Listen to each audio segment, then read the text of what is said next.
जैसे जैसे वक्त बीत रहा है, एलियन और यूएफओ देखे जाने की घटना ज्यादा से ज्यादा बार बार सामने आ रही है। और इसी की वजह से कुछ लोग भी अब यह मानने लगे हैं कि ब्रह्मांड में हम इंसान अकेले नहीं हैं, और लोगों का यह विश्वास साल 2024 में कुछ ज्यादा ही बढ़ा, क्योंकि इसी साल एलियन और यूएफओ देखे जाने की 5 से ज्यादा घटनाएं सामने आई, जिसे कैमरे में भी कैप्चर किया गया। लेकिन अब भी यूएस गवर्नमेंट इस बात का पता नहीं लगा पाई कि यह अननोन फ्लाइंग ऑब्जेक्ट्स आखिर है क्या ज्यादा से ज्यादा इस तरह की घटनाओं का सामने आना इस बात का इशारा है कि बहुत जल्द एलियंस हमसे कांटेक्ट कर सकते हैं। खैर, ये तो आने वाला वक्त ही बताएगा। यूएफओ और एलियंस के संबंध में दुनिया भर की सरकारों द्वारा की जा रही प्लानिंग्स को देख यही लगता है कि सच में पूरे ब्रह्मांड में हम अकेले नहीं हो सकते। और हमारी इस सोच को यकीन में बदलने के लिए हम हाल ही में यूएफओ देखे जाने की कुछ घटनाओं को आपके सामने लाने जा रहे हैं। तो चलिए शुरुआत करते हैं हमारे भारत देश से, जहां कई ऐसी घटनाएं सामने आई, जिसमें से एक है 2024 जूनागढ़ और जामनगर में देखे गए यूएफओ। गुजरात के जूनागढ़ और जामनगर जिलों में रह रहे लोगों ने अननोन फ्लाइंग ऑब्जेक्ट को अजीब तरीके से उड़ते हुए आसमान में देखा। घटनाओं ने स्थानीय लोगों और अधिकारियों के बीच इस अनजान चीज को लेकर काफी रुचि पैदा की, जिसके बाद अफवाहों का बाजार भी गर्म हुआ। कुछ वैज्ञानिकों ने सुझाव दिया कि ये चीज सैटेलाइट हो सकती है, लेकिन कोई ठोस क्लैरिफिकेशन नहीं दिया गया। लोगों द्वारा लिए गए वीडियो और तस्वीरों में चमकती रोशनी और असामान्य उड़ान पैटर्न दिखाए गए, जिससे बाहरी दुनिया की एक्टिविटी के बारे में बहस छिड़ गई। ये तो बात हुई भारत की, लेकिन हमारे देश के अलावा और भी कई ऐसी जगह है जहां इस तरह की घटनाएं सामने आई, जिसमें से एक हुई इराक में, जहां जेलीफिश यूएपी देखा गया। ये फुटेज सबसे पहले 10 जनवरी 2024 को इन्वेस्टिगेटिव जर्नलिस्ट जेरेमी कोबिल और जॉर्ज नैप द्वारा पहली बार रिलीज की गई। जेरेमी कोबिल लॉस एंजल्स में रहने वाले एक फिल्म निर्माता और यूफोलॉजिस्ट हैं। उन्हें ये फुटेज 2018 में इराक में United states joint operations base के अंदर एक मिलिट्री फिल्म यूएपी घुसपैठ से मिली थी। जेलीफिश जैसा दिखने की वजह से इस यूएपी को जेलीफिश यूएफओ यह निकनेम दिया गया। इस यूएपी की निगरानी करने वाला अमेरिकी सैन्य ड्रोन, जिसे खास इस यूएपी को ट्रैक करने के लिए तैनात किया गया था, वो 27 मील दूर से भी रिमोट कार के टायर पर लॉक कर सकता था। लेकिन इस एडवांस अमेरिकी सैन्य ड्रोन को भी इस जेलीफिश यूएपी को लॉक करना मुश्किल लगने लगा। इसे देख ऐसा लगता है जैसे कि कुछ एलियन तकनीक ड्रोन के सिग्नल को जाम करने की कोशिश कर रही थी, ताकि यूएपी का पता न चल सके। अजीब बात यह है कि यह लगातार सफेद और काला होता रहा, जिसका मतलब है कि थर्मल विजन कैमरे द्वारा इसका पता न चले, इसके लिए ये गर्म और ठंडा हो जाता, जिससे पता चलता है कि इस यूएपी को पता था कि यह जो गर्मी बाहर निकाल रहा था, उसके लिए इसकी निगरानी की जा रही थी, और इसने तुरंत ही इसमें बदलाव कर दिया ताकि किसी को पता न चले। यानी हो सकता है कि कोई संवेदनशील प्राणी उस यूएपी को ऑपरेट कर रहा था।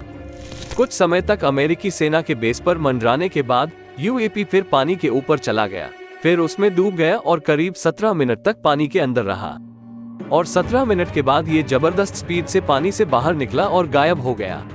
तो क्या यूएपी अमेरिकी निगरानी ड्रोन से छिपने के लिए पानी के नीचे गया था, या यह उसके मिशन का हिस्सा था ताकि आगे के हथियारों के लिए सैन्य बेस के आसपास के पानी के नीचे के क्षेत्र का सर्वेक्षण किया जा सके?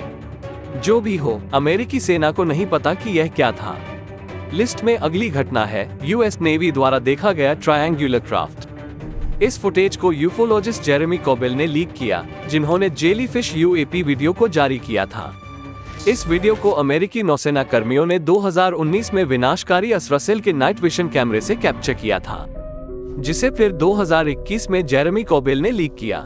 सरकार की क्लासिफाइड ब्रीफिंग में क्लियरली मेंशन किया गया था कि यह ट्रायंगुलर यूएफओ यकीनन न तो यूनाइटेड स्टेट्स से, न ही किसी दूसरे देश या किसी भी प्राइवेट स्पेस फ्लाइट फर्म से जुड़ा था। कुछ लोग सोचते हैं कि यह नॉर्थरॉप ग्रमन B2 स्पिरिट का एडवांस वर्जन हो सकता है, जिसे स्टील्थ बॉम्बर के रूप में भी जाना जाता है, जिसकी टेस्टिंग अमेरिकी सेना शायद उस वक्त कर रही थी। स्टील्थ बॉम्बर का भी शेप ट्रायंगुलर है और इसकी उड़ान का पैटर्न भी सेम है।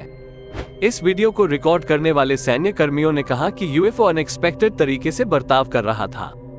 इसके अलावा 2020 में स्थापित unidentified aerial phenomena task force यह निर्धारित नहीं कर सका कि यह क्राफ्ट आखिर था क्या। चलिए अब आपको ले चलते हैं साउथ एशिया, जहां दिखा यूएफओ।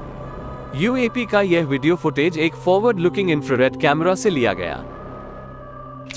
ये फुटेज कब लिया गया इसका सही वक्त तो नहीं पता, लेकिन इतना पता है कि यह घटना साउथ एशिया में कहीं हुई थी।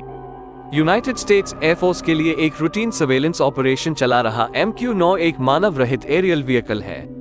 तभी अचानक एक बहुत ही संदिग्ध यानी सस्पिशियस दिखने वाली चीज उसके ठीक सामने से गुजरी। यह एक गोलाकार डिस्क जैसा दिखने वाला क्राफ्ट था जो एक स्ट्रेट लाइन में उम्मीद से ज्यादा तेज स्पीड से चल रहा था। ये फुटेज एक अन्य MQ-9 से लिया गया जो पास में ही था। अगर हम इस वीडियो को पॉज करते हैं तो हम क्लियरली ये देख सकते हैं कि उस यान का आकार आयताकार था। ये UFO प्राइवेट एंड मिलिट्री एयरस्पेसेस के पास देखे गए दूसरे 2 UFO से काफी मिलता जुलता था। All domain anomaly resolution office या ARO यह एक ऐसा ऑफिस है जो अनआइडेंटिफाइड फ्लाइंग ऑब्जेक्ट्स की जांच करने के लिए बना है। इनके द्वारा इनके ऑफिशियल वेबसाइट पर कहा गया है कि हो सकता है कि यह चीज एक कमर्शियल एयरक्राफ्ट हो और पीछे की ओर कैविटेशन वीडियो कंप्रेशन के नतीजे के रूप में एक सेंसर आर्टिफैक्ट हो। लेकिन फिलहाल हमें पता हो ऐसा कोई भी एयरक्राफ्ट साउथ एशिया में उस दिन देखे गए UFO जैसा नहीं है। तो क्या अमेरिकी रक्षा विभाग जानबूझकर असली में UFO देखे जाने की बात को छुपा रहा है? ये भी पहली बार नहीं था जब अमेरिकी वायुसेना ने आसमान में UFO देखा हो, इससे पहले भी ऐसा हो चुका है। चलिए अब ले चलते हैं आपको टेक्सास, जहां दिखे एक साथ 3 UFO। ये नज़ारा है सितंबर 2018 में ह्यूस्टन में मौजूद टॉम्बॉल की गर्मी की एक रात का, जब डिनर करने के लिए बाहर गए कुछ दोस्त खाने के बाद जब वापस लौट रहे थे, तब अचानक उन्होंने आसमान में कुछ अजीब सी चीज देखी। उन्होंने देखा कि 2 स्टेशनरी ब्राइट लाइट्स आसमान में चमक रही है। तभी अचानक से एक तीसरी लाइट भी उनके सामने आ गई, मानो जैसे वो काफी देर खुद को सबसे छुपाने की कोशिश कर रही थी। इसके बाद पहले दिखी दोनों रोशनी अपने आप तीसरी रोशनी से दूर हो गई और फिर तीनों ने ट्रायंगल फॉर्मेशन तैयार किया जो बार बार गायब होते और फिर से दिख जाते, मानो जैसे ये तीनों कोई खेल खेल रहे हो। इस नज़ारे को देखने वालों में एक यूनाइटेड स्टेट्स एयरफोर्स का पूर्व सैनिक भी था, जिनको यकीन हुआ कि उस रात जो चीज उन्होंने देखी वो हमारी दुनिया की तो नहीं थी। उन्होंने बताया कि जो कुछ दिखा वो यकीनन फ्लेयर्स या कोई ऐसे प्लेन नहीं थे जिनके बारे में वे जानते थे। ये घटना 2023 में फ्लोरिडा के सनराइज में एक डोरबेल कैमरे से रिकॉर्ड किए गए ट्रायंगल शेप्ड UFO से काफी मिलती जुलती थी। वैसे टेक्सास में UFO देखे जाने की यह पहली घटना नहीं थी।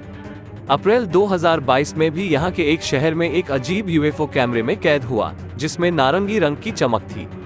लोकल अधिकारियों के पास इसे लेकर कोई एक्सप्लेनेशन नहीं था, लेकिन इस घटना के बाद एक सवाल जरूर उठा कि आखिर इतने सारे UFO टेक्सास में दिखे क्यों? UFO की इन घटनाओं को देख क्या लगता है आपको? क्या यह महज एक इत्तेफाक है या सच? जिस तरह से UFO देखे जाने के सबूत और गवाह मिले हैं, उसे देख इन बातों पर यकीन करने के लिए हम मजबूर हो जाते हैं। लेकिन फिर एक सवाल सामने आता है कि अगर सच में एलियंस है तो कहाँ है? वो क्यों अब तक हमसे छुपे हुए हैं? आपको क्या लगता है? कमेंट कर हमें जरूर बताएं।